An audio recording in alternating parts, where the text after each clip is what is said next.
Call of Duty is a franchise that many people are familiar with. People of many generations have experienced Call of Duty. Whether you were born in the late 90s or the early 2000s, the golden age of Call of Duty. If you were born in the 2010s, you kind of had it when it was kind of falling off with the future stuff. And in the 2020s, whew, God help you. Many people have developed many different opinions on what the best Call of Duty game is due to their nostalgia slash when they were born. I believe that Call of Duty Black Ops was the best game of all time. First one. There have been many good games like Black Ops and World at War and the Modern Warfare series, but there have also been a lot of bad ones. Oh my goodness! One of these games that many people have deemed to be the worst one would be Call of Duty World War II. Many critics, including the Actmen, as you well know, they tend to look towards the multiplayer, the map design for the multiplayer maps, which, granted, were three-lane garbage. I will admit that.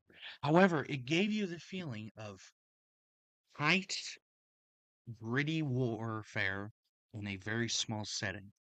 And I believe that's what they were trying to go for. Now, bad maps are bad maps. You can't argue with that one.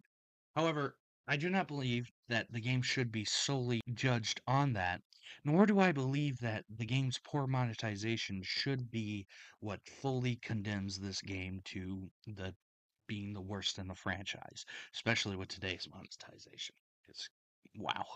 I believe that this game has been given an unfair treatment over the years due to its well thought out campaign. Over the years, I began to believe wholeheartedly that this game was overhated in its time and underrated today. When the Act Man reviewed the campaign, he said that it lacked originality and that he believed it was not up to par with older Call of Duty games like World at War. I do not believe this is a fair comparison because I do not believe that COD World War II was intended to be on the same level of narrative storytelling as World at War. You see, when this game came out, we were so tired of the contemporary Call of Duties and their obsession with the future.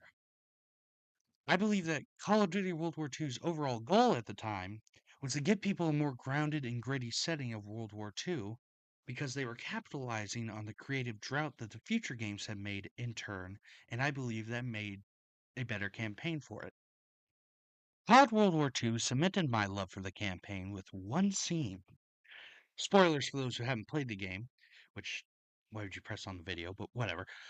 Red Daniels, the person you play as, throughout the campaign, he writes letters to his brother, who, in the scene, we learned to have died long before he joined the army, like when he was a kid. And he's been speaking and sending letters to Ghost this whole time. Red! Red, take the shot! Everything's coming full circle. All I've done, all I wish I'd done. It's like my whole life is leading to this moment. We need to head home, baby brother.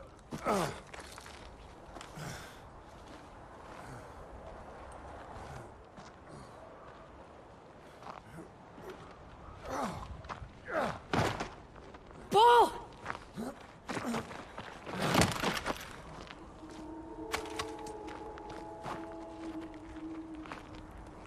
You died right there in the snow. All because I couldn't.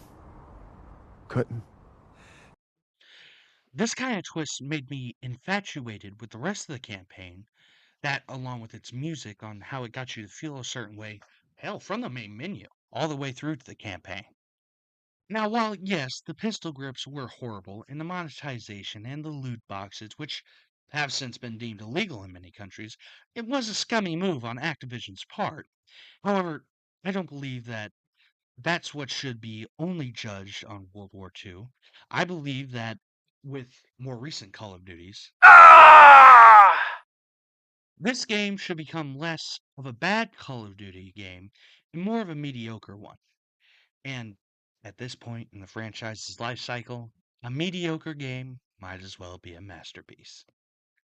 Thank you for your time. I have been Owen Cook. I don't want no smoke. This is all just for a college class. Don't hurt me. All right. See y'all.